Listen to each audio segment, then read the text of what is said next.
Shannon Sharp came on his internet and gave y'all the reason why he do not stay at women's houses, and told y'all because the last time he stayed at a women's house in the 90s, her man came home and it could have went way left and it didn't, but it could have.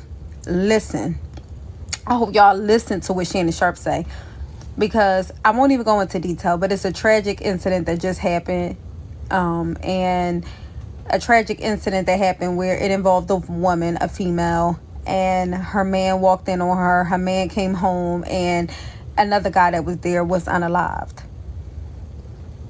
due to being in another man's house when the man that was unalived thought that he was her man. So staying at these women's houses, staying a night at people's houses, period, is risky. But staying at a woman's house that you are comfortable at, where you had your children at, and you staying in these women's houses because you think that they're your woman, you trust them. These men need to be more careful. Be more careful where you laying. Be more careful on the woman that you're dealing with, the type of woman that you deal with, because you just never know. You never know. And I think that this needs to be said to all the young men out there. Don't be staying at these women's houses getting comfortable. Y'all don't know who else that she's saying that is her man, or whatever this woman got going on.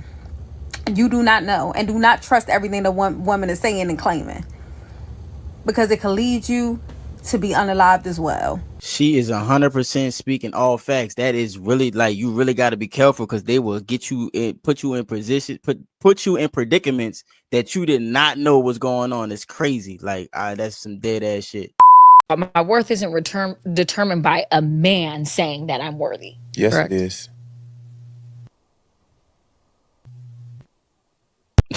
She wasn't trying to hear that. Taking advice from your single, toxic ass friends who can't keep a man. If that's what you want, if you want a man and you seek marriage and you want to be a wife and have a family, start having conversations with wives. And you know what I'm saying? Right. Because everybody tries to put a negative mindset or negative, you know what I'm saying, opinion in your head. Start taking advice, and men too. Or stop taking advice from these men who out here playing games, dating all these bitches and doing all that. No. You have to really surround yourself with people who you want to be. Like-minded people. Exactly. Or with people who are single and healthy. Like, okay, I'm single, but I can tell you everything I do wrong in relationships. Yes. I can tell you what not to do. Yeah. I might not be able to tell you how to get a husband, but I can tell you how not to. Yes. No, literally though. I can take accountability because I know the mistake I make in every single relationship. I know the things I need to work on to become a wife. Am I ready to be a wife tomorrow? No. Yes. But you are preparing yourself and you're taking accountability. And if you're another single person, it's like, if you want to have them conversations, have conversations with people that are literally on that path to do that. Or to be the blind leading the blind. She was right about finding people that are subject matter experts in it. If you're trying to be married, who else to talk to about marriage than a married person, right? Ain't for men, no. It's not? Nah.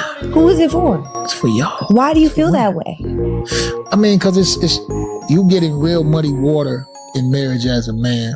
For instance, if you was to cheat on me with my best friend, I caught y'all in the bed and everything. Dang. When we go to court, they still gonna give you half, period. You're gonna get half of everything regardless.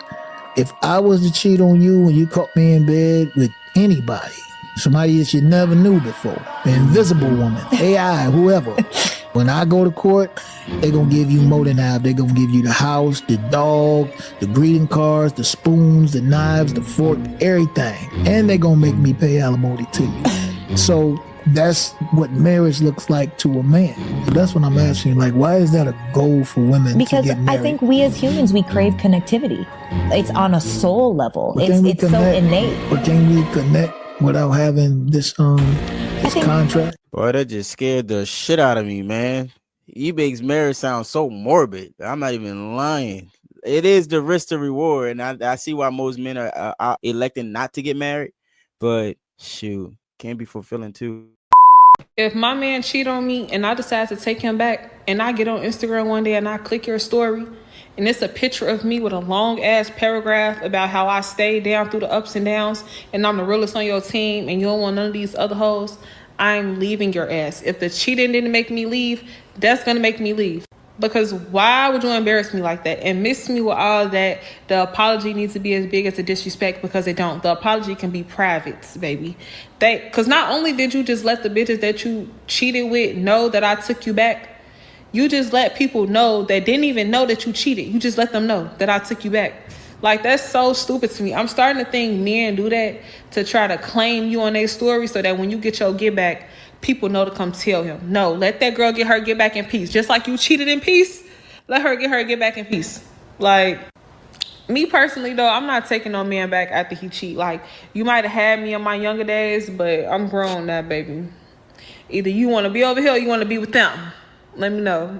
Nah, he wasn't doing it to keep an eye on you. He was doing it to let them bitches know that he got a old lady still. You know, they want what they can't have. Now you in distress. Going crazy. Have them. That's what you get. Stay out of my business. Oh my God.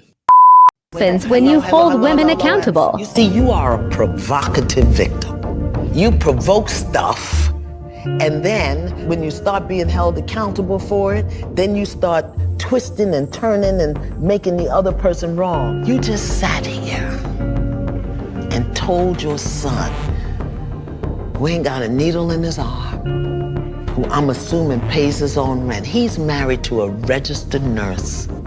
He's got 3 baby boys. And you just sat here in his face and said, I don't respect him as a man. Mm-hmm. And you don't think to consider what that does to his heart, to his soul, to his spirit. I'm sure that's hurtful. And you okay with that? And it's hurtful for the things that he says. But there you go. You're doing it. You're doing it right now. You're doing it right now. I'm holding you accountable, and you spinning. You're spinning your web. You're trying to get away. What about him? Trying to get away. Tell me. What about him? What about what he do to me? We'll get back to that other stuff later. Let's just deal with you. I respect him. He's a wonderful man. She don't mean that. Do you understand that your mouth, your voice, your words are connected to the coils in his heart, to the valves in his heart? He can't help but love you.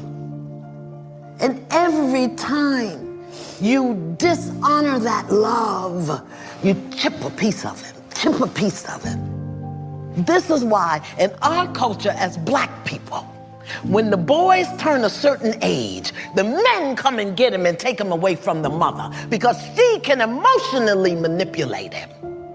But since we don't live in our culture no more, we say what we want to say, do what we want to say. We tear our men down and then wonder why they don't make good husbands and fathers. Mothers destroy sons.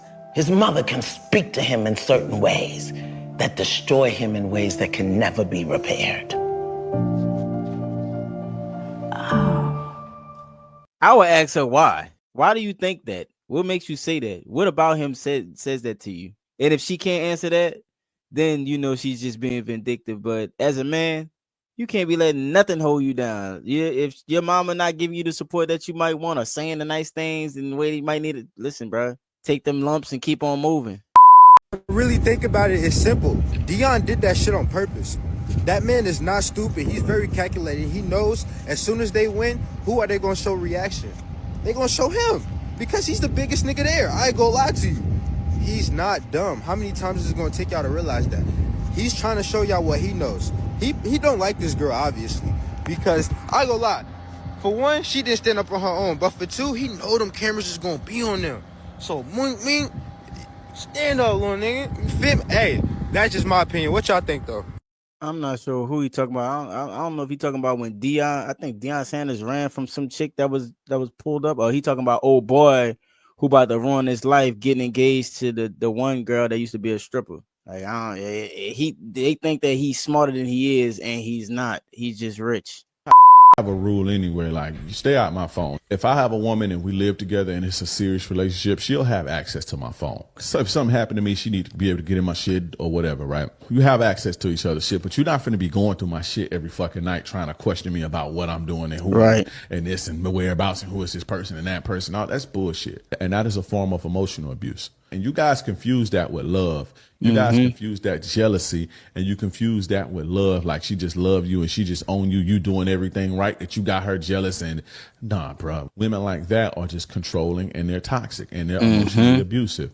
And this is how they get their rocks off, by controlling you in that way, by making things hard for you, by sweating you, by being jealous to you, by dumping their toxicity on you, by way of checking your phone every night, accusing you of doing this, accusing you of doing that. And truth be told, women who be doing that be doing all the cheating. You understand what I'm saying? So pay attention to women like that. It's a projection. That's why he's saying that he ain't waste the word. It's a projection. You have such an open mind. Do you think that is another way that black men should approach these type of scenarios? As far as like trying to hold black women accountable, yeah, I wish I could say that there was a different way that you can go about it. I just think we are in such a bad place. I don't think that there's really anything that you can do. Honestly, I don't think you could say it soft. You could say, sweetie, baby, and it would still be like, why you call me baby? Like it's still honest. I don't know. I feel like damned if you do, damn if you don't. I don't care attitude. This very masculine, I could do what I want, is so deep in us that I don't really know what black men can say. Because even just the thought of how the view of black men already, it's like you can't win, because black women view black men in such a negative way. So even when you try to say something nice, you're already going to be attacked because you're a black man trying to say something. That's why I don't give a fuck. I just say how I say it.